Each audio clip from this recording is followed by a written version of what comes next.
right, folks, welcome to another edition of Outspoken. I'm Dan Sileo. What an absolutely insane weekend it is. And happy birthday to America, the 250th birthday of our great country. One of the greatest countries, if not the greatest country on the planet. I love our country. And we look around America today seeing so many great things and so many great opportunities, especially in the world of sports. Guys, do me a favor. Fire the cannons. So I got to start it out here with LBJ. LeBron James, man. How about this dude, man? $3.9 million he's willing to play for. My question would be, why don't you just go back to Los Angeles then if you were going to play for $3.9 million bucks? Now, I'll say this to you. The GOAT debate, this is a great place for LeBron to end this thing on. Are you going to pad stats to try to make that debate whether or not you're the best player in the history of the game, or are you going to try to go someplace to try to win yourself a couple more championships on the way out the door? You got the Miami Heat and Pat Riley. You've got Golden State. They're talking about getting AD back in the building there to team up with Steph Curry, or potentially going back to the Cleveland Cavaliers. Got an opportunity here, LeBron. Is it going to be about padding stats? Or is it going to be about trying to close up a career that you could cap off with a couple NBA championships? This is going to be a great crossroads for him on the way out the door. Look, LeBron can help a basketball team. Make no mistake about it. You know, you're talking about clearly one of the greatest longevity athletes in the history of the sport. I mean, when he informed the Lakers this week that he was going to move on, by the way, reports are that he went to them, him and Rich Paul went to them and said, I'll take a 2-year deal, get $50 million.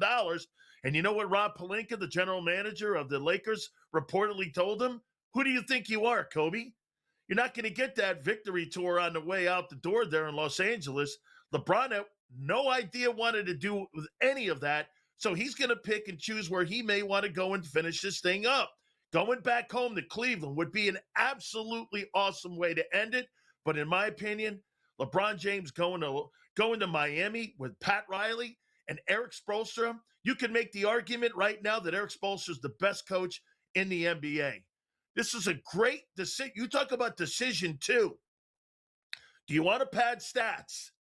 Or do you want to go into a position where you get a chance to maybe catch Jordan and those 6 NBA championships, and all the Jordanites would be sitting there? If this dude puts up 6 NBA titles, at the end of it, all-time leading scorer, his position in the NBA with all the records that he owns, plus he's matched Michael Jordan in championships, that debate would be a little more closer on who the greatest player in the history of the NBA is. Make no mistake about it.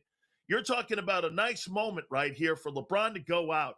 Instead of padding those stats, let's see what the King does as he makes his next move. Listen, I got to tell you here, man, Team USA, they have absolutely galvanized America. Look, I'm not a soccer guy, nor am I going to pretend to be a soccer guy. But you know what I've been watching? I've enjoyed the World Cup. And I'm going to say it. It's about time. It's about time, dude. We've been sitting around waiting for 50 years for U.S. men's soccer to finally do something and make a statement when it comes to U.S. men's soccer. We've watched the women carry the mantle, and we've watched them carry the torch all through these last couple decades. It's been the women that have done it. It's been the women that have won gold medals. It's been the women that have won World Cups. About time Team USA has finally put their name down and put something down where people are excited about it. Look at the ratings all across the games. Every single one of these games. Team USA's game against Bosnia, 24.4 million viewers watched it in a peak of 32 million people, making it the most watched soccer game and telecast in American history. Awesome. You've got everybody rooting for you, dude. Can you imagine if Team USA gets this thing into, like, say, a Final Four? You get yourself an opportunity to really make a statement. Look, I said this before about Team USA soccer. At the end of the day, you know, what you're trying to do is You're trying to do what the Dream Team did back in 94 when they went to Barcelona. You're trying to make this a mainstream sport in this country. You're trying to get people excited about U.S. soccer. You're trying to get people to understand that this is the biggest sport on the planet, and it's not just the National Football League. This is a great moment. I can't wait to see what happens on Monday night versus Belgium as we get ready again for another opportunity in the knockout rounds to see what Team USA can do on Monday night. Those ratings are going to be off the charts. The other story this week has to be Caitlin Clark. I want to throw something at you here with Caitlin Clark here. So I wrote this down here. So how could she be third in points, second in assists, third in three-pointers, and her team's averaging 94 points? And guess what? She's 11th in WNBA voting. And the players voted her 11th. You talk about playmaker. Now, look, everyone knows about the suspension. Everyone knows about the storyline that is going on. But this stuff is just becoming laughable. And she even addressed it. She knew what the media was going to ask her immediately. And she addressed the media on all the controversies that have been going on. First of all, I know what you guys are going to ask, and I did think it was a flagrant foul. And our reffing just needs to be better. And, it's tough. Obviously, the refs are in a really difficult spot. It's one of the hardest jobs in the world, in my opinion, is to make calls. All you do is get yelled at the whole time by everybody. You're never winning. So I think for us, as the league's just got to do better protecting our players in that regard. I don't really think that it was up for debate. Obviously, it wasn't called in real time. You go back and watch the clip. I think it's pretty straightforward. It's kind of been a discussion for 3 years now, and I think we really need to do a better job protecting the people in this league. And, obviously I've been involved in a few of those plays, but there's been plenty others across the league that, haven't got called, go back in post-game or whatever it is. Teams submit clips, nothing really changes. So I think overall the league just has to do better, and we have to invest in those areas. The technology can get better. We can treat the referees a little bit better. Pay them like they're full-time employees. I think things like that. And I think a lot has obviously come after that, and as I've stood up here and said before, the harassment, the hate, none of that is okay. That goes for the opposing team we play, that goes for my teammates, that goes for my coaches. There should never be a question of character. I've always stood up here and said that, and that's truly what I believe. That's how I was raised. So, none of that is okay, and I don't want anybody to ever experience that. Got to tell you, man, that's how you handle a press conference. That's how you stand up for the league. You know what's really unfortunate? The league's not standing up for her. She's standing up for the league. That's a great way to answer that. You're talking about an entire body of folks that are in that league. She's bringing the entire league with her when she's talking. She's talking about the refs also being put in a tough position for them to be able to officiate. They're also talking about the other players and the hate that goes anytime somebody goes after her and goons her. That's what you have as a face of the league. And what you want your star stepping up into the spotlight to address these. She's using her platform to voice all the frustrations that everyone has with the WNBA. Hey, let's not forget here, the WNBA was hemorrhaging money for 28 years until this woman showed up. We'll hit more on this. This is really a wild story, and it's almost laughable that's going on. All right, our great friends at Morgan & Morgan, the number one injury law firm in all of America for a reason, with over $20 billion recovered. There is no company like Morgan & Morgan. I told you about the family in Pennsylvania that was initially offered $650K. They got nearly $30 million in settlement. Or the family in Florida that was initially offered $350K. They got nearly $12 million in settlement. Folks, do me a favor. Go to forthepeople.com/big sales or pound law 529. That's forthepeople.com/big sales or pound law 529. And do me a favor. You tell them Big Sales sent you. We're going to talk with JY on this situation. She's 11th at WNBA voting for guards. More with Coach next, right here on SportsGrid.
You know, this Caitlin Clark story, it's becoming laughable now.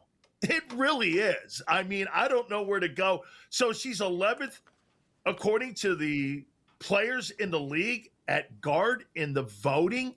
Let's bring my guy James Young in here now. Coach, you tell me, man, have you ever covered a story more bizarre than this Caitlin Clark story?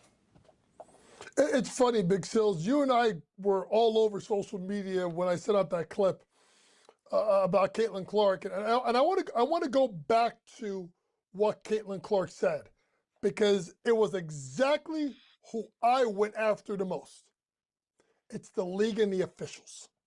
And Caitlin Clark made a point, and I said the same thing last week. Maybe Caitlin Clark was listening to what Coach Young had to say on Outspoken with Dan Sileo. That'd be very good for ratings. I sat there and I told everyone that the WNBA needs to invest in their officials and make them full-time. And that's exactly what Caitlin Clark said. Think about this, folks. Think about if you're reffing one league this way, and then you end the league, and then you got to go to a different league, and you got to ref it a completely different way. It's extremely difficult. That's why NBA referees, that's all they do. That's why NFL referees, that's all they do. That's why NHL referees, MLB umpires, that's all they do. And that is the problem with the league. They're making all this money. They tried to hide their damn books when negotiations came up because they tried to go on the cheap with the players. And they got their ass called out, mainly because of people like Caitlin Clark and Paige Beckers. So now they're doing it with the referees. Kathy Engelbert, if you don't listen to anything I say, and you probably don't listen to anybody because that's why the league's a hot mess, pay the officials. On to the ratings. Sales, I'm gonna do something that I'm gonna do it. You know what's amazing? She was 11th for guards. You know who was 12th? Kelsey Plum. The only guard I'm looking at. Now, they didn't count Anescu because Anescu couldn't qualify, so she could be part of the vote. Paige Beckers, extremely popular. And then Marina Mabry, 4. Bet. Been around a long time. I hate to say it. These girls are jealous. And Kelsey Plum brought it up. It's a race thing. Wow. And it sucks. It's not right. Caitlin Clark is not the 11th best guard in the league. Big Phils, Caitlin Clark is not even is better than the 11th best player in the league. If you're going to tell me, and I have my vote, if you ask me right now, top 5 players in the world, right? Asia Wilson is first. You know, if she was healthy, Nafisha Collier is second. Brianna Stewart is third. And then it's Paige, Caitlin Clark. Either or. 4-5, 5-4. Ready? Asia as a front court player. Nafisha Collier is a front court player. Brianna Stewart's a front court player. So I'm telling you, the very worst Caitlin Clark should be is 2. She's 11. It's jealousy. And this is why the league sucks. Because they've created, Big Cells, I'm going to tell you something right now. Do you know the Indiana Fever the rest of the season? Do you know that, ready for this? Every game they play is on national TV for the rest of the year until September. Every single game. They have created a narrative with this kid. They have pissed on her. They're their cash cow, and then they treat her like garbage. They better figure it out. You want to create less jealousy, and you want to see how great this league is? Show Paige Beckers on national TV more. Show Asia Wilson on TV more. Show Brianna Stewart on TV more. Show these other players more so that when every time a WNBA player puts on a TV set, they don't see this kid. Because that's why they're going after her. And the league can't save themselves because they are tied to the dollar. But if they're going to tie themselves to the dollar, Sills, then take some of that money pay the officials, and start refereeing these games the right way. That league is a borderline disgrace, and they should be ashamed of themselves. Coach, I'm going to bring it up here, and you tell me, is it really all just about supporting and promoting a white girl in a predominantly black league that they're afraid? And if that's the case, and what you're saying right now, shouldn't the NBA and Adam Silver jump in? When does the league jump into this? Because they protect Wemby. You saw it in the finals when it was going after hard fouls. When does the NBA get involved? If what you're saying is really racism here, don't you think the league has to say something? Big Sills, but it's more than racism. It's more than racism. Big Sills, how about the fact that people politically, whether they believe it or not, tie Caitlin Clark to the Republican Party? Majority of players, Democrats. A decent amount of the players in the league are not heterosexual. Who has a relationship with Fran McCaffrey's daughter? Caitlin Clark. So she bucks the trend of everything what the league players are. Majority black, she's white. Majority Democrat, she's overwhelming Democrat. Conservative. They think she's conservative, even though she technically is not. More of the league homosexual, she's heterosexual. She doesn't check the boxes of the players. But you know what she checks the boxes of? Their damn bank accounts. And that should be what it matters. It should be about how much money she brings in, and does she elevate the game? The answer is yes and yes. Take care of her. And the crazy thing, Sills, I'll leave with this. The crazy thing is, another player that lines up like those three things is Sabrina Ionescu. They never talk about Sabrina, because she didn't have the popularity coming into the league that Caitlin Clark is. This kid has been set up to fail since she got to the league, and she's still killing it. Respect the kid and take care of her. Absolutely. And Coach, I wrote it down here. Third in points, second in assist, third in 3-pointers, and for the first time in 16 years, the Fever are averaging 94 points, highest number in 16 years. We'll talk some NBA with Coach James Young next, right here on SportsGrid.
JY, appreciate you doing this here on SportsGrid here, this 4th of July here. And before we go on to the NBA, one question more on Caitlin Clark. How do you think she's handled all the hoopla and all the stuff going on around her and all these bizarre things that we're watching with this storyline? I thought her press conference was absolutely outstanding. It was well done. It was in a good form. I listened to the whole clip. I know we played a little bit, folks. You look on the internet, it's about a 4.5 minute clip. She talked about not just herself. She talked about defending the players. She talked about defending the league. She talked about what's right and what's wrong. She talked about the fact that people going after Alyssa Thomas or players or her own teammates or Stephanie White making racial comments or making any kind of inappropriate comments were completely poor. The only thing that sucks about it is it took Caitlin Clark a week, but folks, realize she wasn't ducking. She wasn't available to the media because she wasn't playing. Now, if the WNBA was smart, if they were smart, and Kathleen Engelbert is not, she would have got to Caitlin Clark on Saturday or Sunday and said, we need you to come out and do something on Monday or Tuesday. We need you to do something to squash this down. And they did it. But I thought her press conference yesterday was absolutely fantastic, and it should put a lot of this to rest. Ready, Sills? Until the foul or something happens the next time. Let's bounce the basketball over to the NBA now. What's your takeaway with the 76ers and the Celtics move? Brad Stevens ends up sending Jaylen Brown down to Philadelphia. I don't know. You know what I take away from it? It looks like A.J. Brown, the Patriots stole him away from the Eagles, and now it looks like the Celtics are sending down Jaylen Brown here. What was your takeaway with that deal? Yeah, what can Brown do for you? I mean, but it's a little bit of a difference, Big Phils, because when A.J. Brown got traded to New England, that's like, okay, that's not rivalry-wise. The three biggest rivalries to the Boston Celtics, and it's if you don't know it, you don't know ball. It's the Lakers, it's the Knicks, and it's the Sixers. You traded Jaylen Brown to the Sixers. Think about that. And I think I came on this show last week, and I said, you sure you want to trade him? Maybe trade the wrong guy. The guy that played in Game 7, you're trading him. Not the guy that couldn't get to Game 7 of a first-round series.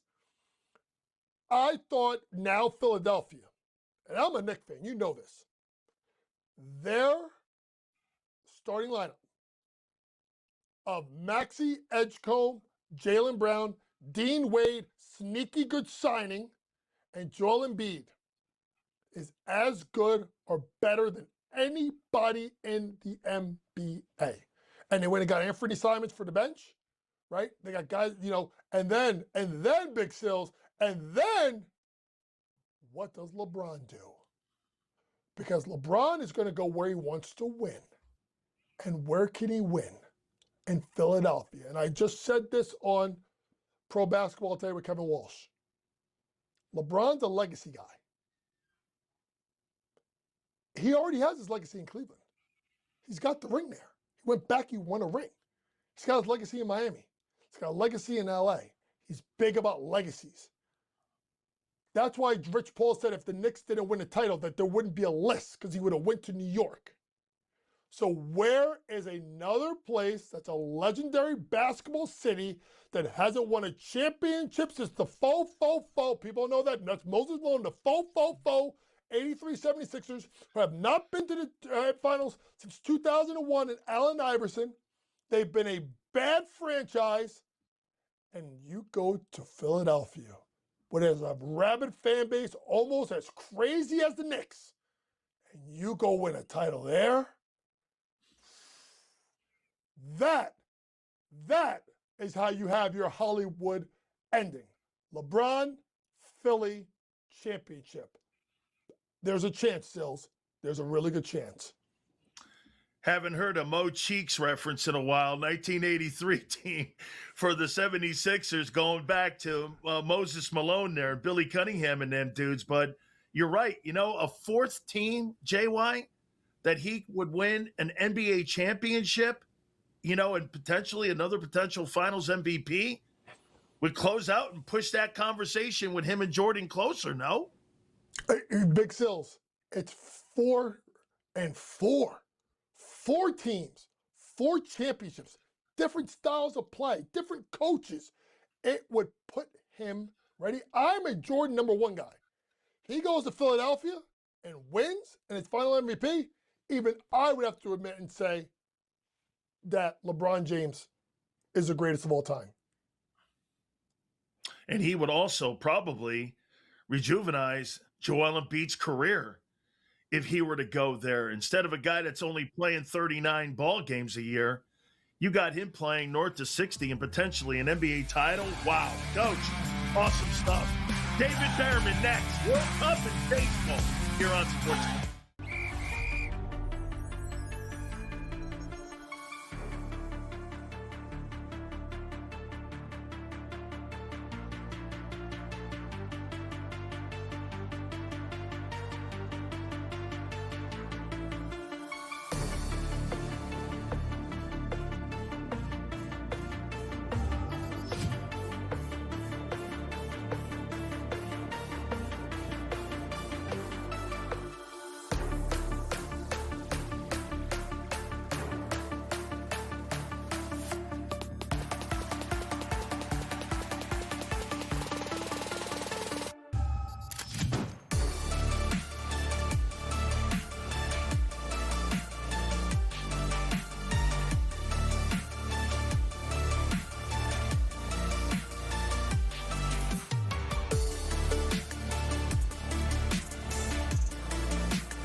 You know what? I got to tell you, I'm not a soccer guy. I'm just not. I'm one of those four-year guys that pretends to come on the air and go like this. Oh, wow, look at what's going on. But I got to tell you, I don't think I've ever been as excited about watching more events, especially the fact that it's on our time zones here in America. And Team USA is good. It's about time. David Bearman's with us here. And David, I got to tell you, man, I mean, you know what? You and I are football people. We're baseball people. We're American sports fans. But this thing has galvanized the country, no? It has. Absolutely. I'm the same as you. I'm an American football guy, a basketball guy, born and bred in Miami, with the Hurricanes, the Gators, the Dolphins. I'm not a soccer guy. Never have been. I'll be the first one to admit that it's just not my sport. It's just not something that I've followed. I'm like you. Every 4 years I pay attention. And when I was with ESPN, it was a little bit more often because we would have coverage of some of these events. So I'm not here to give a deep dive on soccer, but I'm with you to tell you that this has caught my attention. And how doesn't it catch your attention? You said it right. The USA is good. They have a legit chance to go far in the tournament. How far? We don't know. And every single match has been phenomenal. And we got last second, the extra time stuff and shootouts. And for someone like me and you who are just not exposed to this enough, it's been a phenomenal event. And even outside of the pitch, as they call it, just what it's done to the world in this country, being exposed to what America can give, especially around the 250th anniversary of the country. Dan, I'm not going to pretend I like the rules. I'm not going to pretend that I think that the clock not stopping and the flopping and the offsides, which still, and I'll be the arrogant American that says it makes absolutely no sense. But it has been a spectacular event. Last night's game was, I'm not going to go so far as to say it was the greatest sporting event I've ever watched, as some Americans have said, but it was a phenomenal game. Like, to see a country like Cape Verde, which the only thing we know of it is that's where the hurricanes start. That's where the tropical waves begin, to almost beat the number one team in the entire world. You just don't see that. And I was asked, I was in text message chains last night with people, and I was telling my wife, I was at a barbecue, I was telling my wife that I may have to go work if this upset happens, because in my mind, and not a soccer guy, but in my mind, that would have been the biggest upset in sports history. And you can go Buster Douglas, and you can go Miracle on Ice, and we can go on and on and on. We can go, Rocky Drago, joke, haha. But that would have been the biggest upset in the history of sports last night had Cape Verde pulled it off, and they nearly did. One thing that I've also noticed that for me, I didn't really know who Lionel Messi was. I know the name. I knew who he was, but what this World Cup has done has exposed me, and maybe I would say other Americans, into seeing who really are the biggest athletes in the world. You could put Messi any place on the planet, parachute him in, and people would know who he is. And it just made me think I couldn't do that to Tom Brady. So I think the Americans being good too, David, it's also exposed us. This guy never does interviews. This guy's not a publicity hound, but yet there he is, the most popular guy on the planet, over 500 million people on his Instagram accounts. It's really exposing Americans to maybe outside of our parameters a little bit and outside of our borders to see what really is going on. I think this has been a real cultural thing for our country. We're learning about I've never heard of some of the stars on France. I know who Cristiano Ronaldo is. I know all these guys, but hasn't it exposed Americans more to maybe outside of our borders on really who the biggest athletes in the world are? 1,000,000% in it at the perfect time, because we are, celebrating our 250th anniversary.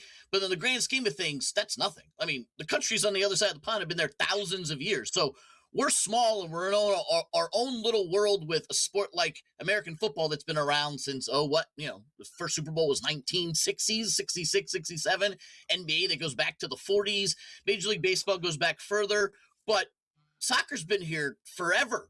And this is the world sport. And we always joke, whatever, nobody likes soccer. It's over there. It doesn't make any sense. It literally, legitimately is the world sport. And you're right.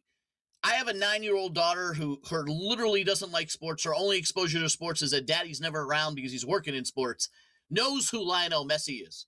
Knows who Cristiano Ronaldo is. She knows which one she thinks is cuter. They know who that is. But if you were to go to, I don't know, Israel, does everybody know who Tom Brady is? I'm not sure you can say that, because we're in our own little world. It has opened America up to other things. And on the flip side, you're seeing Europeans and Africans and Asians come over to our country, free refills, gas stations that are the size of Costco, and things that they've never seen before, land that doesn't stop because it goes on for 3,000 miles, things that they've never seen, where I've been over there. You have nowhere you can park your car. You have to pay to use the bathroom. Like, there's no air conditioning. It's a different world over here. They're experiencing that, which is phenomenal.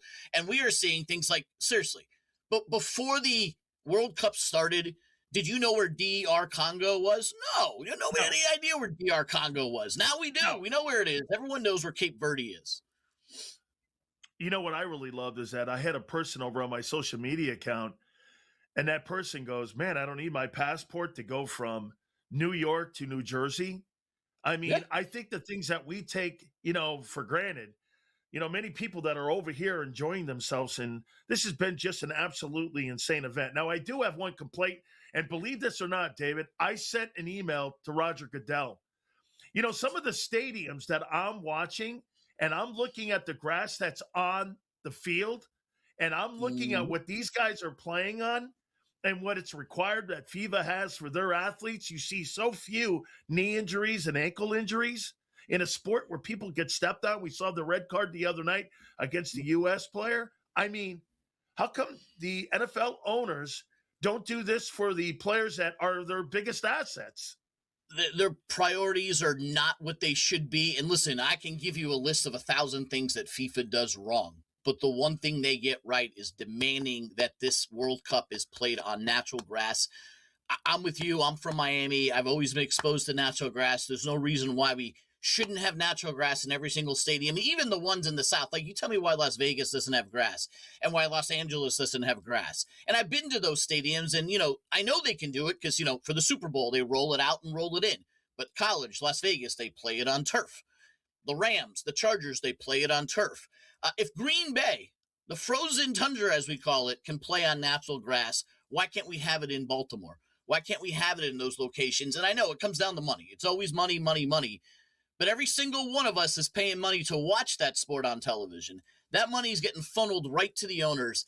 If I'm a New York Giants fan, and every time I go to the stadium, one of my best players gets injured because of the crap field at MetLife, and then you turn around and they're hosting the World Cup final, literally hosting the world's biggest event on natural grass, yet that grass is not staying in that stadium, and that's a travesty if you ask me. I'll tell you one thing we've noticed too. South Florida, when there's a big event, the World Baseball Classic, what we saw last night at Hard Rock, when there's a big event, South Florida opens up the gates, because I couldn't believe how many Argentinian fans there were there and Cape Verde fans last night. That was just a great environment. When you got a big event, South Florida knows how to put a party on. They absolutely do. We've seen it in the Connie Ball. We've seen it in other soccer events there. Obviously, there were some where they knocked down and charged the gates. World Baseball Classic was phenomenal down there, and it's sad that they don't come to see the Marlins or they don't come see the Dolphins when the Dolphins aren't good. But a big event is put on. They know how to throw a party. It's unfortunate that we haven't gotten another Super Bowl in a while, and I understand there's reasons behind it, but F1, Olympics, like that stadium can host major, major events, and we've seen it time and time again. And hey, Dan, I saw a number 13 make an unbelievable play last night to tie that game. Number 13, Hard Rock Stadium. You know where I'm going with this. Yeah, he's got an O in his name, too, just like Big Sills does. Dan Marino, I'm with you there, okay? I got it, Barry. Hey, maybe it's the owner, too, and Stephen Ross here. Maybe he's got to get that team back on track. We're going to switch gears and go to baseball, and we're going to talk what's going on. We're getting closer and closer to the All-Star game. We'll do that next here on SportsGrid. I know you didn't. Talk! I'm innocent. Got the wrong guy. It wasn't me. I didn't do anything. Okay, it was me. I did it. Bringing an owl to an interrogation? That's a power move. Every time. Yeah. Hiring America's largest injury law firm for your injury? That's also a power move. Morgan & Morgan, America's largest injury law firm.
my South Florida friend, man. We're reminiscing about some of the great days back in the day there at the Orange Bowl in South Florida there. David Bearman joins us here. Let's go over to baseball here, though.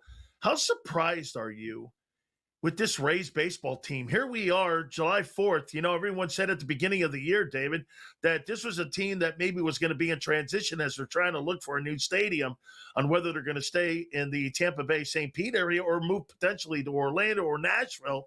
And here they are. They're 4 games up heading into today in the American League East with a payroll of $100 million versus the Yankees. Are you surprised? Yes and no. Yes, because you just call it out. $100 million, small market team. They have no business being where they are. But no, because this is what they do. This is what the Rays have always done. This is what, I know the Marlins have the 2 titles and the Rays don't, but the Rays have been far more relevant over the last 30 years overall than the Marlins because they continuously stay in contention and compete, and they've been there more than the Marlins have outside of the 2 titles because they know how to build a team. And I know their GM and president left to go build the Dodgers, and now he's got a dynasty over there. But they're doing it right in Tampa, and when everybody zigs, they zag. Back in the day when it was, let's do small ball, the Rays went out there and they did money ball and got the players who got on base and the ones who hit the home runs. Now that everybody's doing money ball, the Rays are going back to small ball, and they're bunting, and they're stealing bases, and they're scoring runs. They just zig when everybody else zags, and they're doing it with players that nobody really knows because they have a small roster. They know how to scout and they know how to draft, and that's the bread and butter of it. But at the end of the day, it's still going to be the behemoths of the Dodgers and the Yankees. And I think the most surprising part about the AL East isn't so much that the Rays are on top, which is surprising enough. It's that, last year's American League champion Toronto Blue Jays are in that division. The team that's considered the best in the American League, the New York Yankees, are in that division. The Red Sox are always supposed to be good in that division, yet it's Tampa on top when everybody else is fighting for second and third place. How about this in the American League? The worst teams in the American League right now are only 7 games out from a playoff spot. Is it parity or bad baseball going on in the American League this year? I actually think it's bad baseball. I don't think there's anybody really good in the American League. I mean, the Yankees are supposed to be the best team in the league. There's nobody in the Central Division that's any good. I mean, you're looking at the White Sox, who lost 1.5 billion games 2 years ago, were in second place in that division. And the AL West is kind of upside down. The Rangers weren't supposed to be this good, and they're all 500 teams. At the end of the day, I'm not sure who comes out of the American League. You still have a New York Yankees roster that should be better than anybody, but the Rays are the only team with more than 50 wins right now, and you're throwing the odds up there as, the Yankees are still the favorite and the Mariners should be there, but nobody has stepped up to take control. I just don't think any of those teams are that good. Let's go over to the National League. Are you surprised that the Phillies have closed the gap? I mean, when they had Rob Thompson managing the team, they went in there and Dave Dombrowski made a move and said, okay, let's elevate, the bench coach there, Don Mattingly. And Don Mattingly has done a hell of a job. This kid works in the front office, David, and maybe he's kind of managing himself into that position, or at the end of the year, he remains, as manager of that baseball team, and they don't give it to Alex Cora. But are you surprised they've closed the gap on the Braves? No, because I thought the Phillies were the best team in this division all along at the beginning of the year. And I think they're playing what they should have been playing earlier. I think it's more a surprise about how bad they started the year under Thompson. And Dave Dombrowski not afraid to make moves, as we've seen in Miami, we've seen in Boston, we've seen in Detroit.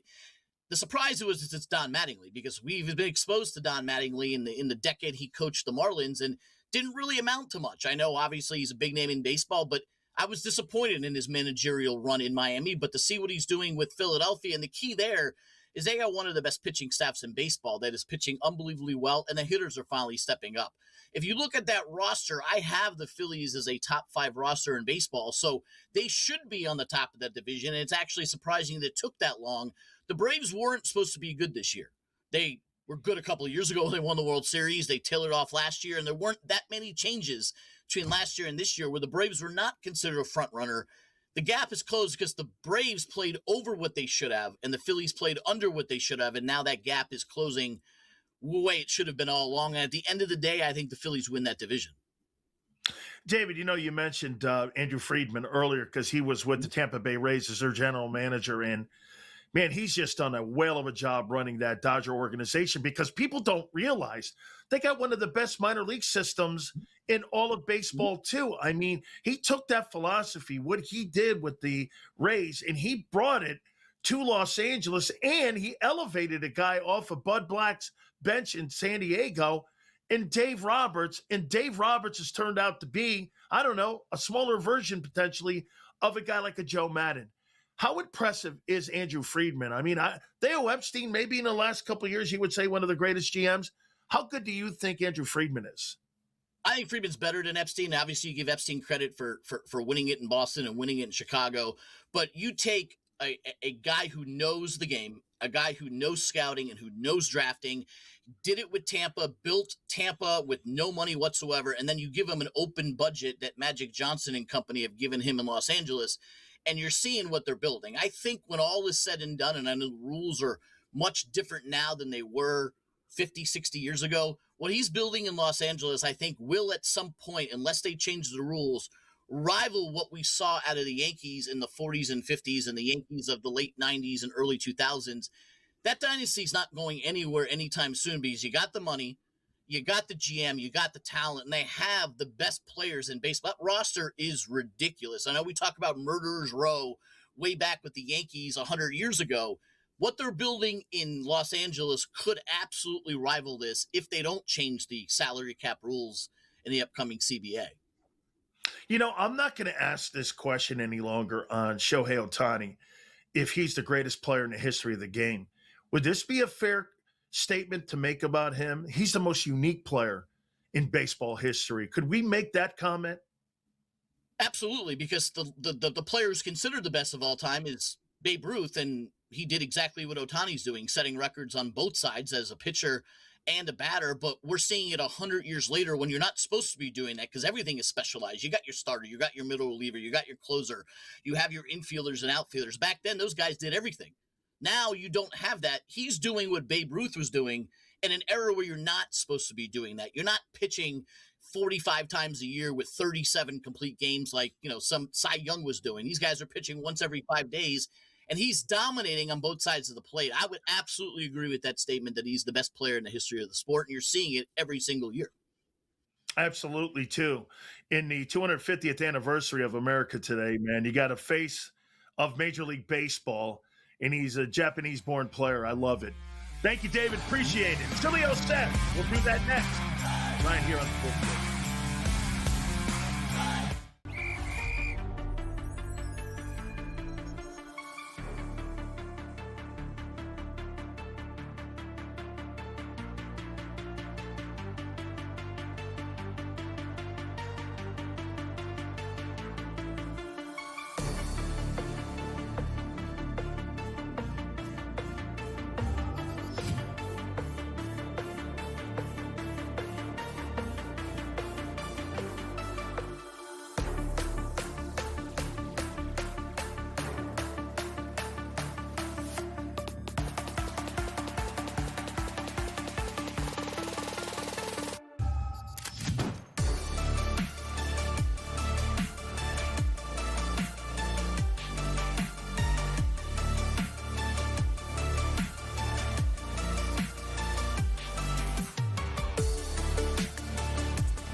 Very rarely do I go to a golfer on making a great sports take, but Jordan Spieth actually has a pretty damn good take here in what's happening to the landscape of sports. Sports betting is starting to infiltrate how fans act at sporting events. Three-time major champion Jordan Spieth says betting on golf will have to be tackled here soon. I don't know of another sport that you could impact as a fan like you can golf. Well, to expand on what he's saying, he's obviously talking about what happened with Wyndham Clark at the United States Open when all those fans were up there in Montauk and they were going after him when he was there on the tee box. And obviously they wanted Scottie Scheffler to win and they were booing him. They were heckling him. I would say this, welcome to the world of sports here, Jordan, but he's right. Sports betting is now really changing on the way that you act at these sporting events. You know why? Because now you're more vested. You got people making all these prop bets for all of these athletes, whether it's NBA, whether it's NFL, Major League Baseball. You are more invested now when you show up, and fan behavior has definitely acted in a different way when it comes to seeing how the crowds act when a player doesn't do something that they got a lot of money on. And George's got actually a pretty good take because you're starting to see that more unruly fans at the majority of sporting events. This has become an issue on many places because now you have a lot of money that is being bet. And by the way, many of these companies now, like the National Football League, that are in bed with places like DraftKings or in places like FanDuel, and you see all these sports betting apps, fans are now more vested, not just in waving banners, but also now with their economic dollars. Hey, going to a sporting event any longer is not a cheap proposition. If you want to go to a national football game and you want to just get a normal seat, you're talking about a $350 item for you just to go to a football game. And then if you've got money bet on that respected sport, say even the World Cup game, you're more vested in how you're going to behave when you're at these sporting events. So to give Jordan Spieth some love here, he's right. What will these leagues eventually do? You're not going to create more of an unruly fan base. The more and more gambling becomes more and more prominent. Look, the National Football League is notorious for this. And I've said this before, and we'll talk a little bit later on about this, but make no mistake, you got a guy like Bob Kraft who's in bed with a sports gaming app, and you've got people like Adam Schefter that are also in bed with the same sport that they're covering. Folks, make no mistake, you're going to get unruly fans when you go to these sporting events. We saw this out, like I said, at the United States Open, and Wyndham Clark was hearing all the jeers. People had money on Scottie Scheffler, on him winning a U.S. Open championship and hopefully winning a Grand Slam event. The more and more you get with this, the more and more money that's being invested when it comes to sporting events, fans are going to start acting different when they show up to these events. You got $1,000 bet and you got a kicker missing. That's why this Brandon Sorsby story in the NFL is a little bit nervous about a guy like a Brandon Sorsby being involved in their game and the reputation of that league. Fans are really now betting a lot of money. You're even seeing this again when it comes to World Cup. So when you get a guy like Spieth coming out here and making these comments and how you're seeing the fans acting at these respected golf outings, he's right. And it cannot be ignored.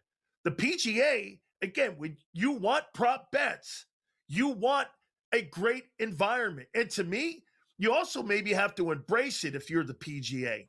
Hey, look, you want to look like a traditional sport? Fans are coming to your sport and they're gambling on these athletes. They're gambling on these golfers. They do this overseas, and they've been doing this on the European tour forever. And really, it's made that sport one of the more entertaining sports, the European golf tour. Now you're starting to see a little bit of that here on the PGA.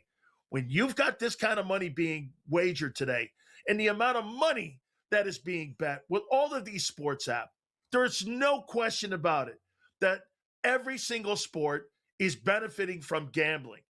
What you're going to get, though, is you're going to get unruly fans because they're vested in these sporting events now. You're not only vested in buying tickets, you're vested in making your prop bets. Whether or not you think that Jordan Spieth is going to go 2 under par in the first 9, what's he going to do on the back 9? Betting has now infiltrated all of sports, and you've now made the fans more engaged in that, and you've made them really more part of it, and now they're vested in that. Anytime you put money on the table and you've got money bet on a respected sport, hey, reap what you sow here now. Gambling is part of it. Speaking of gambling, the Philly Godfather, he's next right here on SportsGrid.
This Caitlin Clark story has been just mind-numbing. It's almost become laughable in how the WNBA is covering this girl, and it's become so egregious.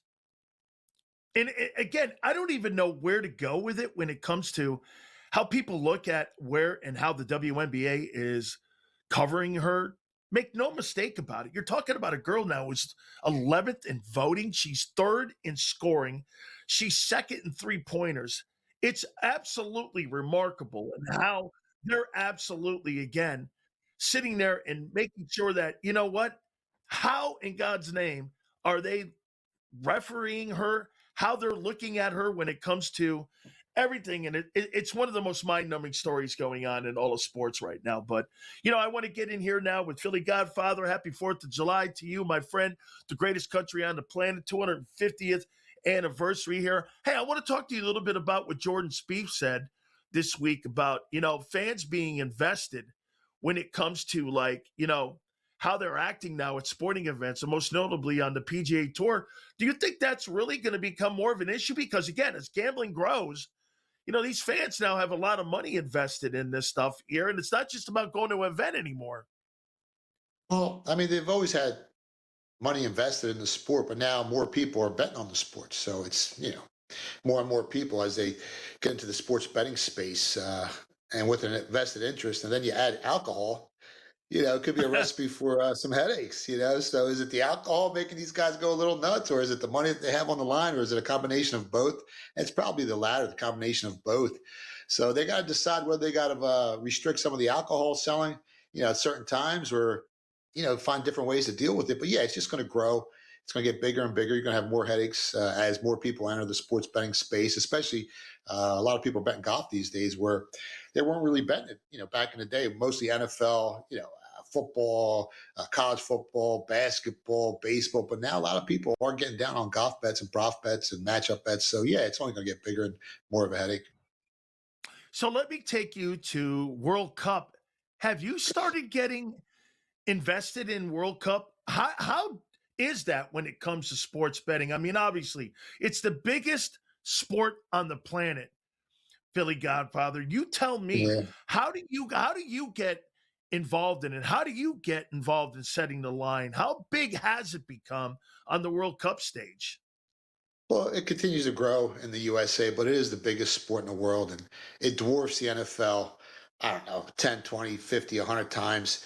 It's, you see how all the fans have come over from different countries and watched the games in Philadelphia and different parts of the country.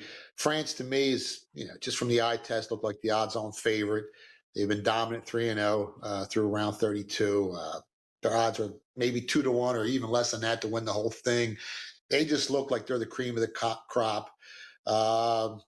Who else? Spain looks like they're a pretty good team. Argentina at plus 450. They got a shot. Um, England, I'm not sold on England. I've watched their games and their odds are like a 10-1, and I'm not a big fan of their team, even though they have some depth. They, elite. They set pace teams. It's just a team that I'm not attracted to. Brazil 11-1. Tremendous individual talent, dangerous in transition. They got a shot. Dark horses, Portugal at 13-1, but they don't score enough for me. Colombia's at 25-1. Morocco's a team at 33-1 that might surprise a bunch of people. 4 years ago, I think they made it to the semifinals. So that's a team that could shock some people, and at 33-1 offer a ton of value. But I basically been piggybacking some sharp information from some sharp groups.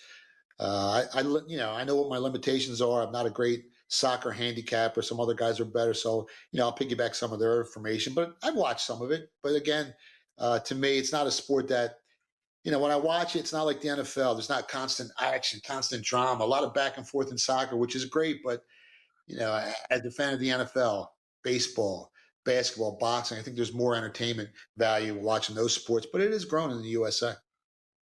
No question about it here.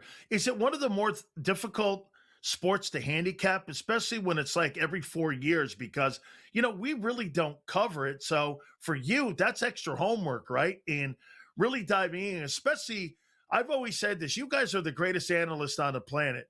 And the reason you're the greatest analyst on the planet, you put your wallet on the table when you're making a bet. So you guys have to be right here when you're setting these lines. Does it become more difficult when, again, you don't see these guys that commonly? Every 4 years you see a team like England or you see a team like Portugal. Yeah, well, and they're heavily juiced. The better teams are heavily juiced, and there's more ways to lose. You can lay the money line, and if the game's a draw, you lose your bet. So there's more. You find more ways to lose when you're betting soccer than when you're betting other sports. The NFL, you're laying 6.5. If they win by more than 6.5, you win the bet, or if you bet the money line. But if you bet the money line on a soccer team and it ends up, tied at the end of regulation, well, then you lose your wager. We've been betting some totals. And like I said, I'm not the best soccer handicapper in the world. And I don't portray to be. And I've been piggybacking some guys that, from overseas that are better than most people. They win more than they lose. And we've had some success. So I'm happy about that. But again, I'm not the, greatest soccer handicapper in the world. How do you look at a guy like a Messi, and how do prop bets work in something like this? I mean, give us some examples of prop bets, like say that you're putting out there for people. And again, like you said, you're just, maybe that's not your forte, but you are putting, I'm assuming, some prop bets out there. How do you work the prop bets in a game like this? I mean, goals scored by Messi. The guy's considered the GOAT in the soccer world. He's like Michael Jordan. He's like Tom Brady. If you want to even put LeBron up there. So, if his team's going to win the game, if his team's going to be dominant, if Argentina is going to move on, then he's definitely got to be part of the scoring rotation. So I would look to bet him to score in each and every one of these matchups, because if he doesn't, they have a real difficulty on offense scoring. Their defense is one of the better ones in soccer. But I would look more to that nature than anything else. But where you lose me is the flopping. I mean, the falling down and like the guys are shot like by a sniper in the stands, and the next thing you know, they're up, they're running around. I'm like, yeah, no, I don't get it here. Let me take you to Major League Baseball here as we're here on the 4th of July. Are you buying the Phillies now? Yeah, I mean, they're probably the second or third most dangerous team in the National League. I think they're only 3 games behind. The Braves are, they're not playing the best baseball lately. Dodgers obviously are the juggernaut with the best run differential in the National League. The Brewers right behind them. And then it's the Phillies. I think they can catch the Braves. Phillies are starting to gel ever since, they fired their manager, Thompson. And they're a very dangerous team. They're going to have to stay healthy. The bats are going to have to start, stay clicking. They've been playing some pretty good baseball. But again, other than the Dodgers and the Brewers and maybe the Cubs, the Phillies are going to be right there at the end. Tell me about the Rays. That's my team right now, this Rays team. They're 4 up in the American League East right now. Yeah. You think they're a playoff baseball team right now with the way that they're playing? By the way, Junior Caminero is knocking the cover off the ball. This is a guy that very few fans know. A couple days ago, I think he had 8 home runs in 7 days. I mean, are you buying the Rays? Absolutely. I mean, they know how to close out games. They've got the most one-run victories, I think, on this season. Their run differential isn't the best. I think it's around like plus 40. But it doesn't matter. You just got to win. And they do have the 7th easiest strength of schedule moving forward to finish the season. So they definitely got a shot, especially with being 4 games up on the Yankees. They're definitely going to be there at the end. Can they win the whole thing? I'm not sure, but they're definitely making the playoffs. No doubt about it, man. I mean, it's one of the biggest surprises of the year with the way that they've played, with the way that Yandy Diaz has played, and also Junior Caminero. All right, our great friends at Morgan & Morgan, the #1 injury law firm in all of America for a reason, with over $30 billion recovered. There is no firm like it in the world. Family in Pennsylvania I told you about that was initially offered $650K. They got nearly $30 million in settlement. Or the family in Florida that was initially offered $350,000. They got nearly $12 million. No firm like it. Folks, do me a favor. Go to forthepeople.com/Big Sills or Pound Law 529. That's forthepeople.com/Big Sills or Pound Law 529. And do me a favor. You tell them Big Sills sent you. I want to tell you about a story going on with Brendan Sorsby, and I want to talk to Philly Godfather more about him and this incredible book tour that's going on. We'll do that next, right here on SportsGrid.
I'll tell you what, man, I love talking to Philly Godfather. He's got a book tour going on right now.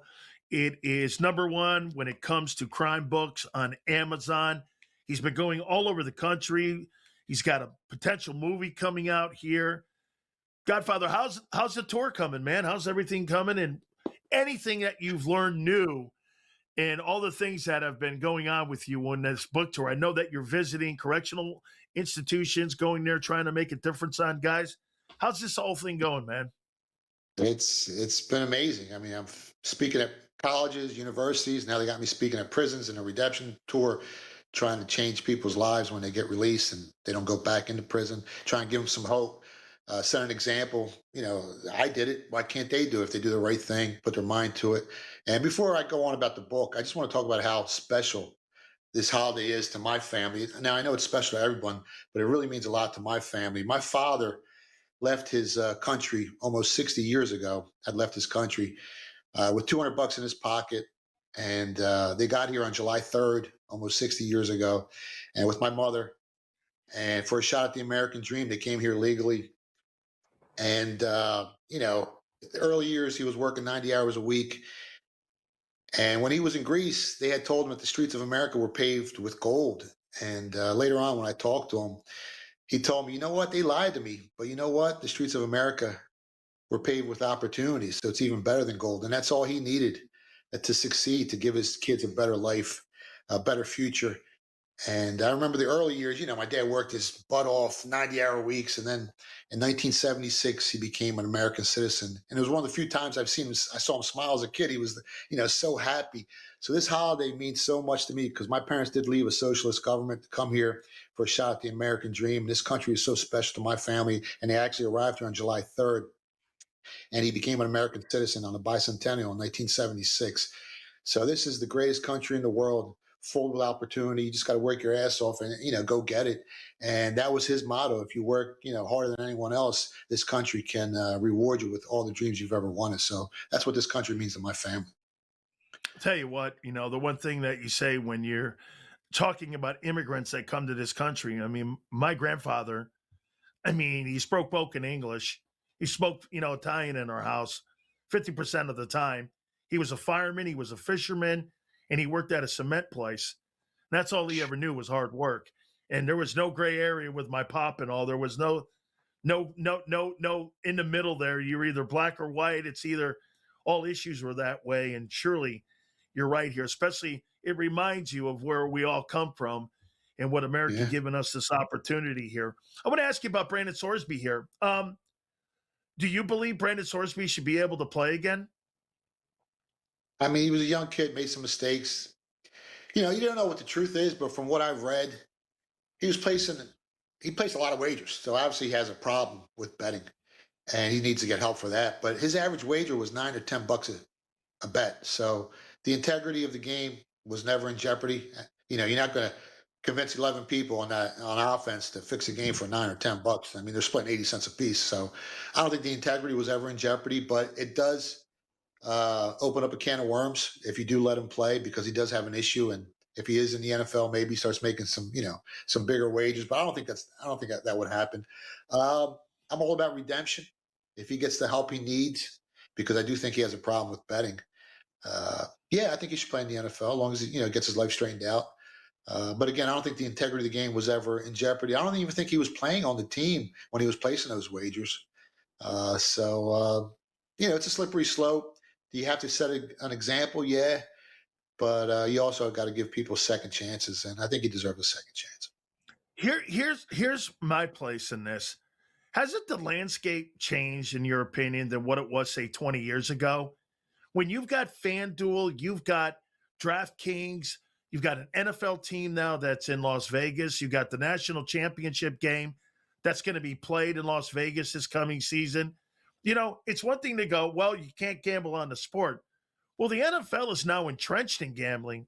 Part of their revenue now, that making these franchises what they're worth today, is being involved with gambling. So, you just can't say, I don't want my player to gamble anymore, because the league gambles.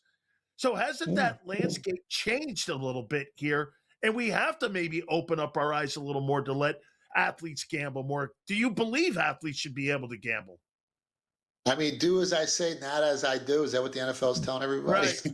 I mean, they're in bed with all these, sports books. Listen, I got no problem if an athlete wants to bet on his team or on himself. I mean, boxers do it all the time. It's legal. Mayweather used to bet on himself all the time.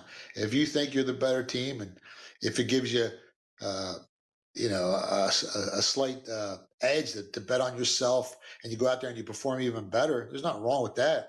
It's just hard to monitor. And with these prop bets, there's so many different prop bets. But again, if you want to bet on yourself, I don't think there's a problem there. The issue comes when, some players start betting against themselves, or, the Malik Beasleys of this world, when they're out there fixing games and fixing prop bets. And it's a slippery slope. But yeah, you're going to have to, the landscape is changing. And if the NFL's in bed with, sports books, and they got, half sheets with all these sports books, I mean, if an athlete wants to bet on, say an NFL athlete wants to bet on baseball, what's wrong with that? Or if he wants to bet on boxing, or if he wants to, bet on anything else, bet on your own sport. There's going to have to be a lot of parameters set up, a lot of, new rules and regulations, and that gets a little tricky. But again, if you're betting on yourself, I don't find nothing wrong with that. See, to me, I think it comes down to like insider trading that they're more concerned about. Because if I'm sitting in a locker room and I know that there's an injury to a player, and I'm able to put a bet down and go, hey, I'm going to put $100 down because, Josh Allen's not playing this week, or I'm going to put $1,000 down that Josh Allen's not playing. I think that's what they're more concerned about, right? Is the fact that they have inside knowledge of the sport. That is their biggest concern. It's not really about the gambling itself. It's more that they have the information, kind of like being a stockbroker. Yeah, well, the politicians do it all the time. They don't get in trouble for it, right? Inside That's trading, right. But these days there's so many sports doctors on the internet, and they identify injuries as they happen, and they'll tell you this guy, there's a 70% chance he's not playing this week, or a 60% chance, or 50-50, and usually they're spot on. So I don't even think that's much of an issue anymore when it comes to injuries, because everything's so out in the open these days, and there's so many experts, doctors out there that are breaking down the injuries as they happen live on TV, and they're giving you the odds of whether he's going to play the following week or not. And you'll see the odds move right then and there. So it's not like the old days. Information is vast and it's moving fast. So I don't know. Happy 4th of July, my friend. Hope you're going to continue this conversation. Hypocrites in the NFL next.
Sports gaming.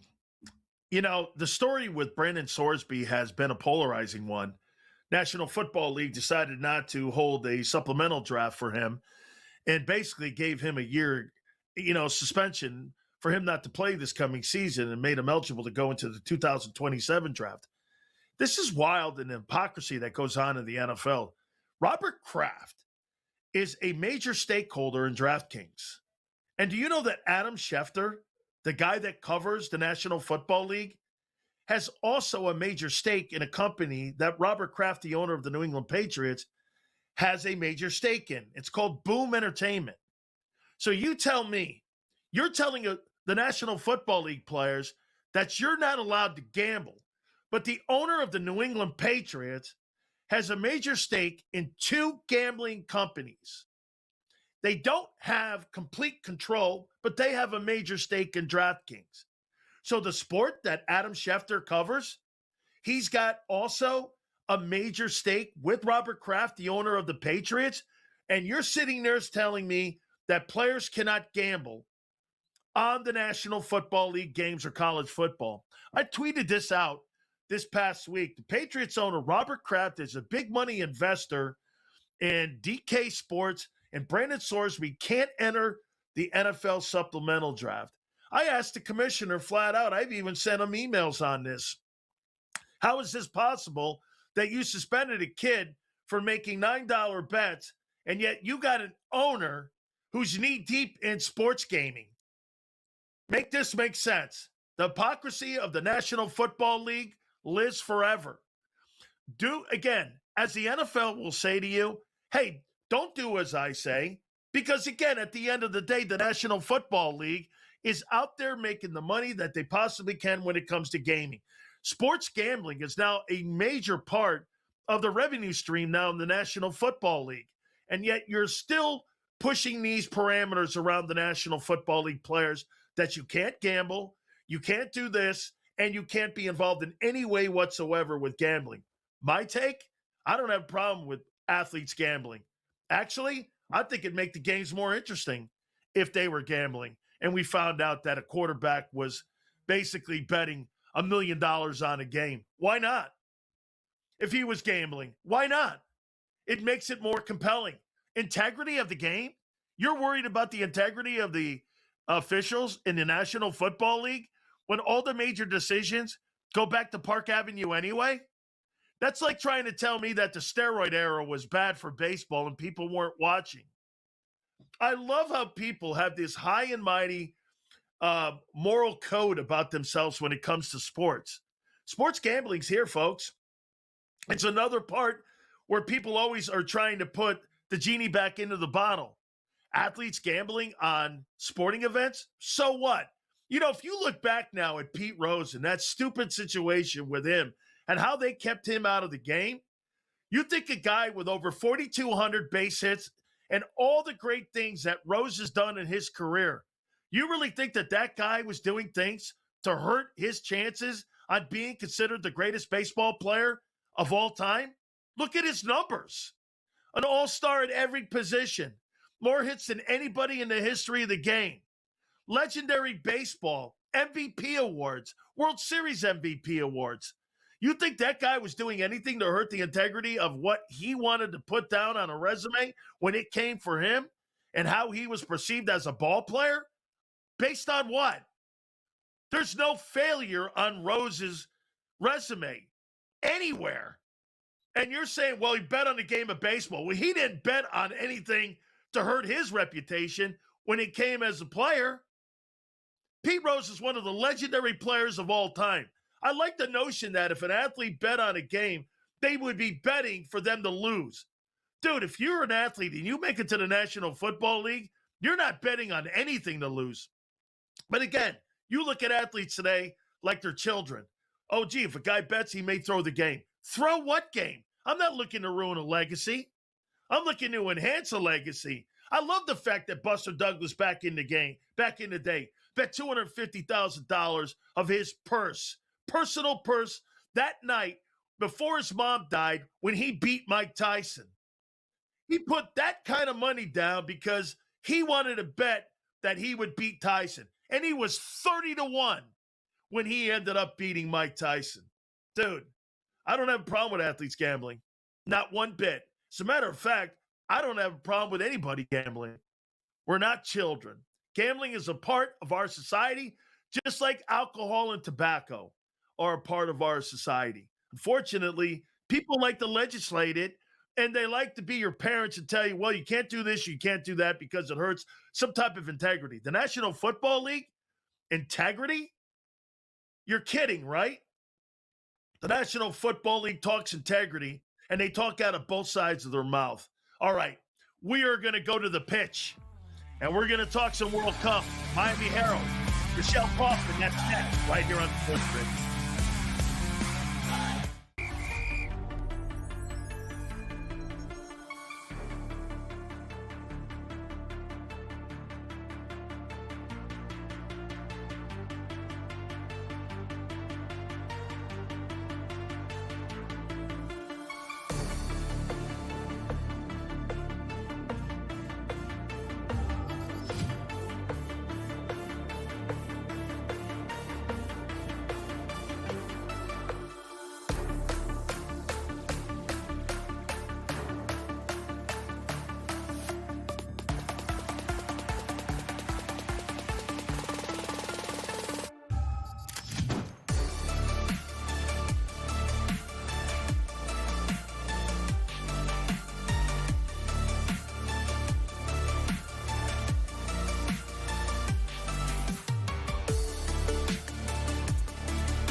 You know, I was watching the Argentina and Cape Verde game last night, and I will tell you, I was sitting at the edge of my chair last night down at Hard Rock watching this thing, and I thought it was one of the most compelling things I was watching. And again, as I've said to you before, I'm not really a soccer fan, but the one thing that the World Cup has really brought, it has brought really some great entertainment. Whether you're watching the other day when Portugal ended up pulling Cristiano Ronaldo out, and everyone was making comments all over social media. Oh my God, they took Ronaldo out. And then you were watching the Argentinian crowd there at Hard Rock last night. It was just without a doubt one of the most compelling things that I have seen in South Florida sports in a long time. You got to remember something about Miami sports. Miami sports is a front runner city. What's ever in fashion, that's where they're going to go. When LeBron James was down there playing for the Miami Heat, you had to go to the arena to make sure that you were going to watch LeBron James play because that was the thing that was fashionable. Or when Dan Marino was there when we were back in the day playing for the Canes, and you had Marino playing for the Miami Dolphins, that was must-see television, and that was a must-see sporting event. This is kind of what you're getting now with the World Cup, especially in all of these barns. Look at the cities across North America, too. Kansas City, and what's going on with how and all the things that we're watching with the fans. Do you know right now, like the highest rated city in the United States when it comes to World Cup soccer has been Kansas City. San Diego's in that conversation. And now we're getting ready to get into the Elite Eight and get a chance to see who ends up moving on. Look at these games here, man, and some of the big programs that we have seen. And plus, you got America in there with Belgium on Monday.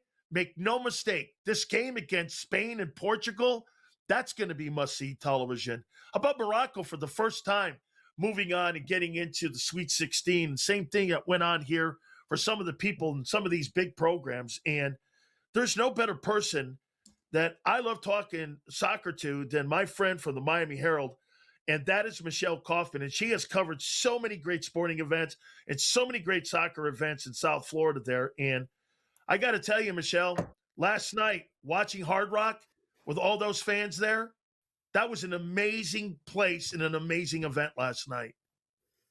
Yeah, I've covered 7 World Cups, and I can tell you that that was the most dramatic, riveting game that I've covered in 7 World Cups. It was unbelievable. It was just the back and forth, but not just that, it was the circumstances. You've got Messi and Argentina, the defending champions.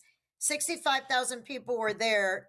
64,050 of them were from Argentina. And then there were like 50 people in the end zone for Cape Verde. It was just a total one of these underdog of all underdogs. It's the tiniest country ever to advance in a World Cup ever. And for them to be toe to toe, not just toe to toe, scaring the crap out of Argentina and Messi and all of their fans. Their fans got there in a total party mood. They were singing and dancing from the moment they got off their buses and into the gates. It was a huge Argentinian party. And all of a sudden, that game, it started off like, whoa, this game is kind of close. But that Argentina, they're going to pull it out or whatever. And then they take shot after shot. Vozinho, the goalie from Cape Verde, 40 years old, unbelievable. He stops Messi point blank. Like, he did not get intimidated that the best player of all time was staring him face to face. He stopped that shot. He stopped a free kick. The defense played great. It was just incredible drama to be there in person. I have to tell you that the building actually shook. I mean, I was in the press box and the building was swaying at moments when the Argentines were all jumping up and down, 64,000 people jumping at the same time. The press box was also jumping. So it was, there are certain moments in your career. I've been doing this for 40 years now. And there are certain moments where you're watching something incredible and historic, and that was definitely one of those moments. Had to remind you of being back at the Orange Bowl a little bit when you're talking about swaying and going up and down in a press box like that there. But what was really wild is that, there was some criticism at the beginning of the tournament that expanding it and putting more teams in your opinion, Michelle, has that been really something that has really been a pleasant surprise, that adding more teams to the World Cup has actually been a really entertaining sporting event? Absolutely. I think that, I know FIFA gets a lot of criticism, but Africa has been underrepresented at the World Cup for the longest time. There were 55 countries in Africa, and they only got 5 spots in the World Cup that they were competing for. 55 countries competing for 5 spots every 4 years, whereas Europe had 54 countries competing for 13 spots. So more than double the representation from the European countries. The African nations have been underrepresented for so long. So this time, because they expanded the field to 48, they gave Africa 9 spots, and then a 10th spot was a playoff spot against Jamaica. And the African team won that. So it ended up being that 10 teams from Africa were in this World Cup, and 9 of the 10 advanced to the knockout round, which is unbelievable. No one expected that. And Cape Verde, what they did, it was not just what they did last night. They tied Spain. They opened this tournament tying, the European champion that a lot of people think is a serious contender to win this whole thing. And Cape Verde opens with a tie against them, and everyone's like, oh, well, that was probably a fluke or whatever. Then they tie Uruguay. And you're like, okay, they have now tied 2 World Cup champions, 2 former World Cup champions. Then they tie their third game. So they go through their whole group stage without losing. They didn't win, but they did not lose in 3 games. And they come in second in their group, not third. They went in as a runner-up in their group.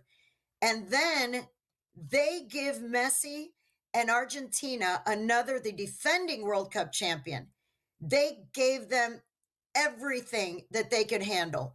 I mean, it was unbelievable how scared every Argentinian fan was that they were about to get knocked out of the World Cup, the defending champions, Lionel Messi, ruining the whole storyline of Lionel Messi, his final World Cup. Maybe they're going to repeat. They were about to knock him out in the freaking round of, it's just insane. And so they played amazing for all the games that they played. Cape Verde and their coach have so much to be proud of. Ghana last night lost just 1-0 to Colombia. Congo was leading England.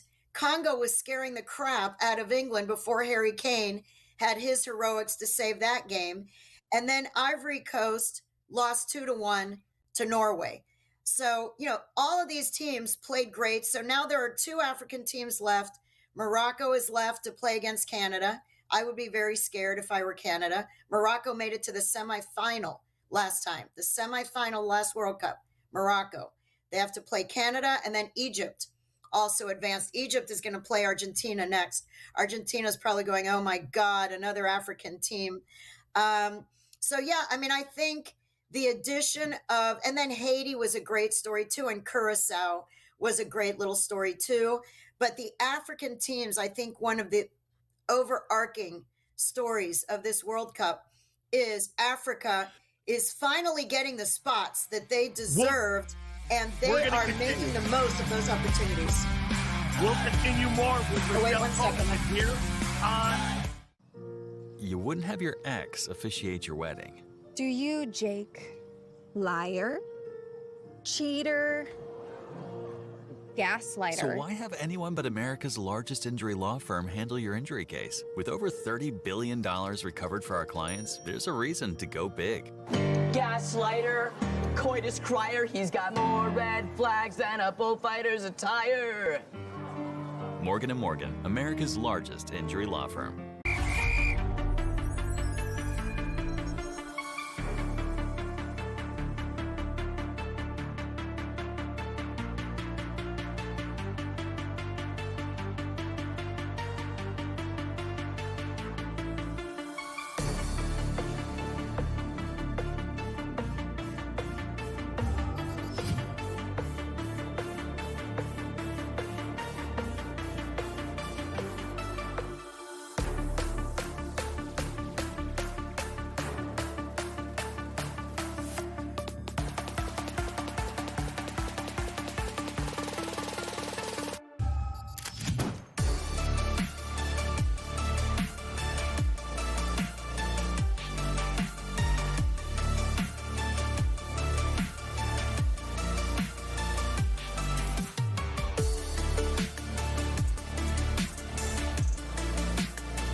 We are talking here World Cup, and Michelle's like, Sills, you're now a soccer fan?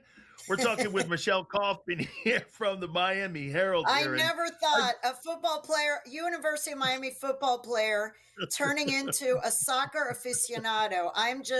I'm rubbing my eyes here in Miami. I know. You've known me too long now, and here I am. I'm really watching this You're stuff not just talking it. You're not just talking. You sound like you're passionate about it.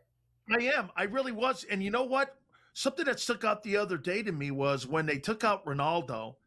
And I heard a lot of people say that the coach from Portugal should have been doing this a long time ago. And boy, the onions it took for him to do that. And they get the win. Was it the right move, in your opinion, Michelle, them pulling Ronaldo out like that and substituting him? Well, they substituted him and they scored just a few minutes later after he left. I mean, there had been people saying it. And look, this World Cup so far, the stars have really stepped up, except for him. But you look at the Golden Boot race right now, and Messi at 39 years old. Can we even just forget about it? This guy's unbelievable. But he's in first place right now. Kylian Mbappe, Harry Kane, all these guys, Holland. These are the best players. These are the best players in the world, and they're all stepping up in this World Cup, which usually doesn't happen. A lot of times, some new players come along and become stars, and the stars of the tournament sometimes don't have great tournaments. In this World Cup, all the superstars, the really big superstars, have all stepped up, except Ronaldo. Ronaldo has not been as in form as the other top players that you see on the list of the Golden Boot.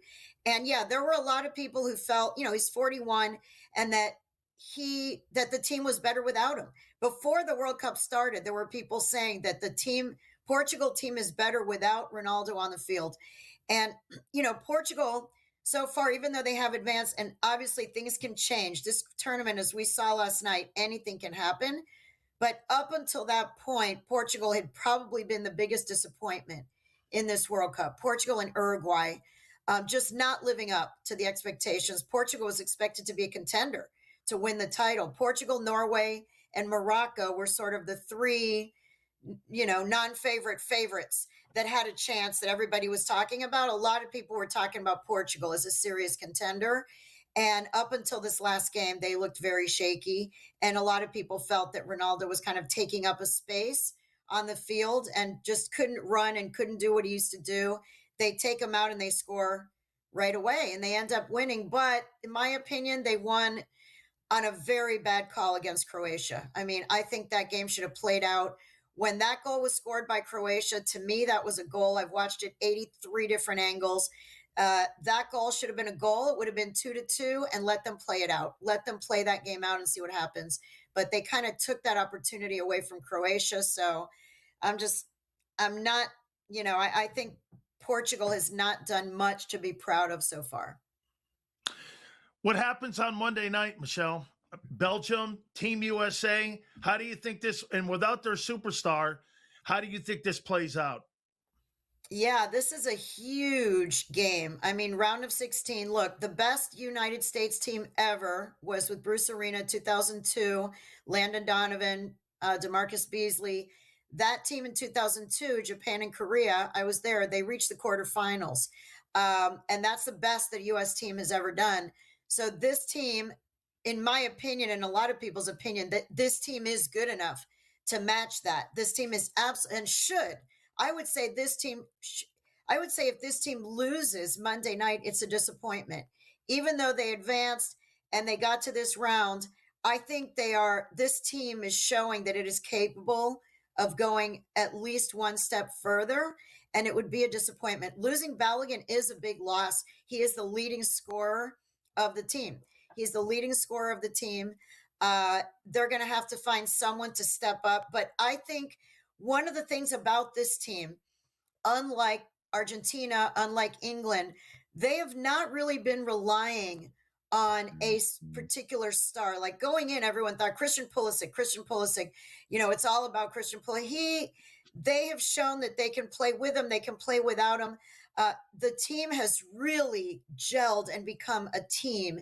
And, Mauricio Pochettino deserves a lot of credit for that, because this team, they were kind of like very good individual players, I feel, playing in Europe in their various leagues, but they were not really a team. They didn't really feel like a team. And now they absolutely feel like a team. They really, you can just see the way they're interacting with each other, the way they're, supporting each other, and going down a man for that many minutes as they did the other day and pulling out that win. That showed an incredible amount of resilience and incredible amount of teamwork and hard work and skill too. And I think this team is, it's the best U.S. team that I've seen. And I think that they are at least equal to the 2002 U.S. team and maybe better. So I think they have to win against Belgium, but it won't be easy. Belgium has a lot of good players. It will not be easy. So did you think the red card was warranted? Bruce Arena has come out and said that he believes the red card was warranted. It was an injury and he could have hurt him by the rules. What was your takeaway on that red card? I love Bruce Arena. I still keep up with him. I have great respect for him, but I would disagree with him on this particular one.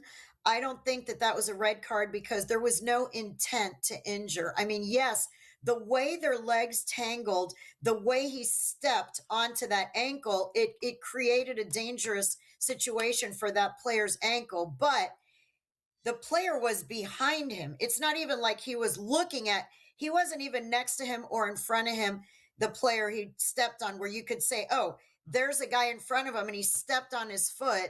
They tangled up. They're going for the ball. And when you see it in fast motion, not in slow motion, you can really see that it was in the action of the game. It was in the live action of a play where two guys are going for a ball, and the way their feet tangle, Balogun's leg is like behind him, literally behind him, stepping on this guy's ankle. And yes, in slow motion, you're sitting there going, ow, that hurts. This is a dirty play. He's going to get injured. But I didn't see any intent. I did not see any intent. I think it was two guys going for a ball. It was an unfortunate accident. And, Balogun has been asked about it, and he said that he thinks a yellow card would have been warranted. He said, I can see giving me a yellow card, Michelle, but not a red. Thank you so much. Final thoughts next here on SportsGrid.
And the story that never just keeps giving, and this is the Diana Rossini story. So this past week now, we have a storyline coming out with this story that she got pulled over by a cop, and at a traffic stop, she continues to embarrass herself more and more. And you're watching this story play out, and I can guarantee you by the time the start of the National Football League season starts with that game on a Wednesday night between the Seahawks and the Patriots, there's going to be more continuing stories. You even got Dave Portnoy saying that he would end up giving her a job, that it's a no-brainer. This story here really does put a bad spot on reporting and also on how you cover the National Football League. It really also puts really in bad light women in broadcasting or women in journalism. I mean, to see how she went about getting her storylines and to see what she did when she had to end up getting her sources and how she got her sources and how she created her stories, it really is unbecoming of a journalist. And again, I'm not a journalist. I'm a sports talk host that's got an opinion. I'm more of an op-ed guy. So I'm not going to give you fair and balanced. That's not what you're going to get from me. So anytime people come out me and say, well, Sills, you're a journalist. No, I'm not a journalist. I've never been a journalist, and I've been in sports broadcasting for over 35 years. I've never looked at myself as that. Journalists are supposed to be fair and balanced.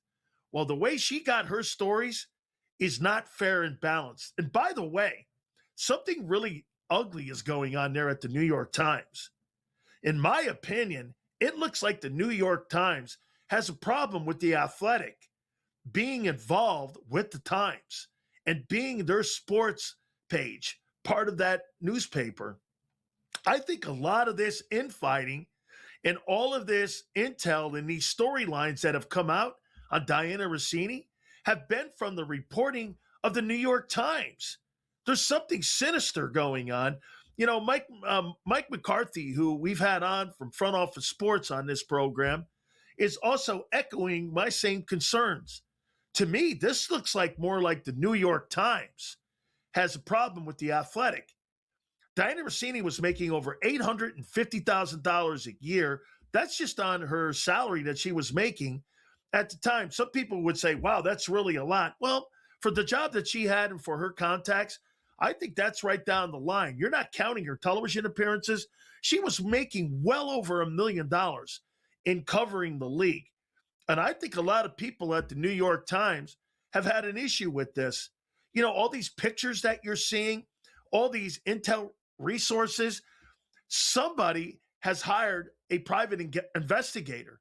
Somebody has gone out and hired a professional photograph guy to go out there and get these pictures and release them to other platforms like the New York Post.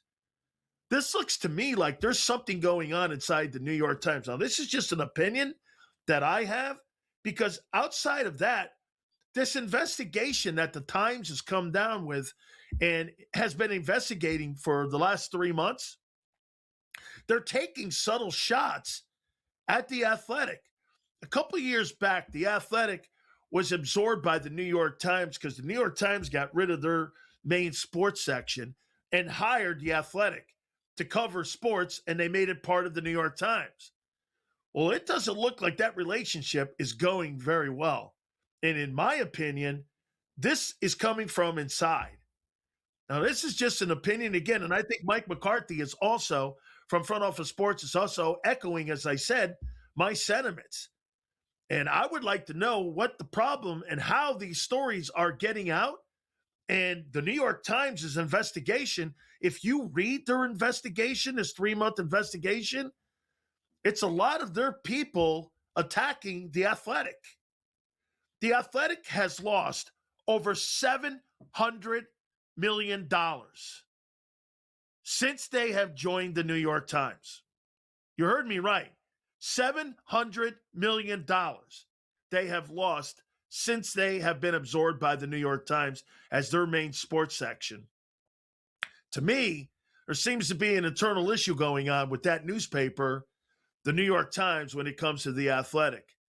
And that's why you're seeing such a detailed, really hatchet job on Diana Rossini. All the things that she has done, how she has gotten her information, all the storylines that she has put out. No question about it. To me, in my opinion, this is coming from inside. And I think people at the New York Times do not have a favorable thought when it comes to The Athletic. All right. 4th of July. I appreciate each and every single one of you coming here today. Make no mistake about it. By the way, Joey Chestnut, baby. Make sure you take him there, right there in Long Island at Coney Island there, baby. You take Joey Chestnut. I don't know. And if you have a pretty tough appetite, you might not want to watch it after 60 hot dogs going down. Remember, rear ends and lips. How you doing? We'll see you tomorrow. Happy 4th of July. We'll see you on the flip side.